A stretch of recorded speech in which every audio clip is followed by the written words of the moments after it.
Hello po! Ito po muli si Nanette ng Net Cooking. Ngayong araw na ito ay magluluto po tayo ng sardines with spinach. Isang napakasimple lang at madaling lutuin itong ating recipe ngayon. At ito po ang ating mga kakailanganin. Siyempre, meron po tayo ditong sardines. Magkaibang brand ito.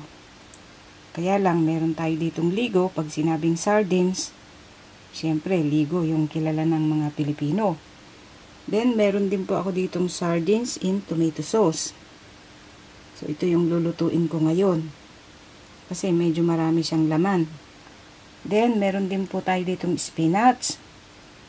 Igigisa po natin itong ating sardines sa minced garlic, onion, fresh tomatoes. Gagamit po ako ng fresh tomato dito. Kasi mas maganda kung may fresh tomato. Mas masarap yung kinalalabasan ng ating sardines. Meron din tayong ground black pepper and salt. At syempre, gagamit din po tayo dito ng water at cooking oil.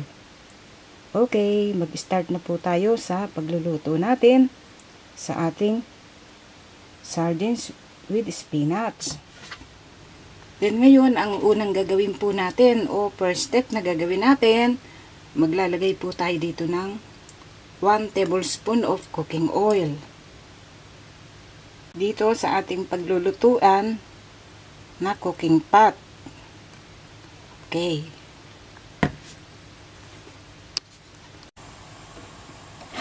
Then, pag mainit na itong ating cooking oil, ilalagay po natin yung ating garlic. So, mainit na siya. Lagyan na natin yung garlic. Hintayin lang natin mag-brown yung garlic.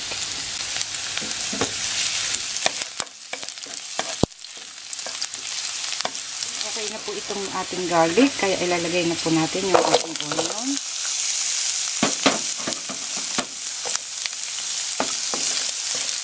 Then, lulutuin lang natin itong ating onion.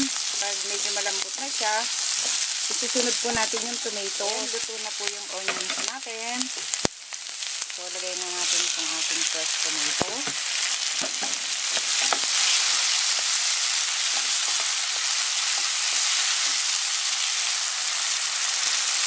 Lagay na rin po natin dito yung ating salt, yung ground black pepper.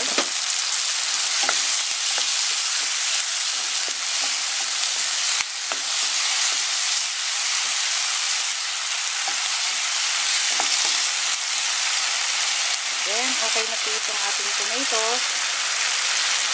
Then, dito, ilalagay po natin itong ating sardines.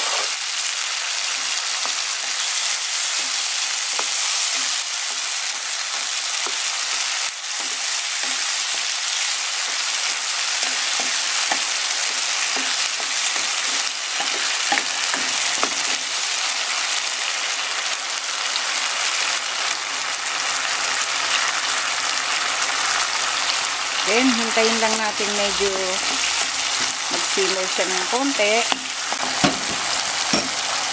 Then, lalagyan po natin ng water.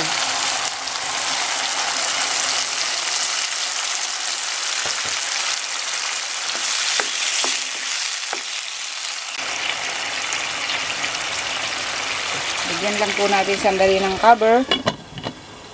Then, hintayin lang natin mag-simmer siya.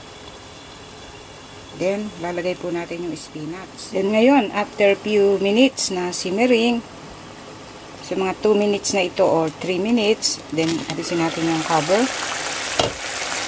So, okay na to. Ang gagawin po natin, lalagay natin ngayon itong ating spinach.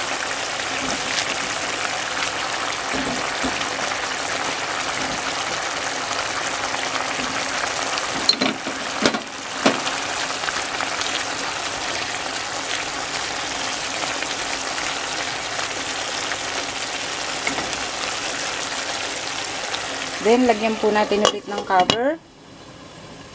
Hintayin lang natin na medyo malanta yung spinach.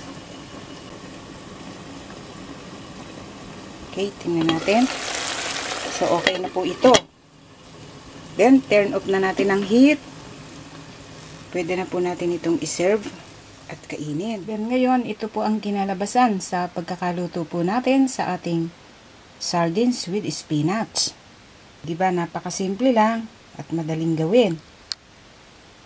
Tamang-tama po ito at masarap kainin, lalo't ang kasabayan niya ay meron po tayo ditong tortang talong. At meron din po tayo ditong pressed mango. Ang pagluluto po ng tortang talong, meron po tayo ditong video kung paano po ang pagluluto ng tortang talong. Okay. Sana po ay nagustuhan nyo ang pagkakaluto po natin sa reseping ito. Marami pong salamat. Ito pong muli si Nanette ng Net Cooking. Thanks po. Bye!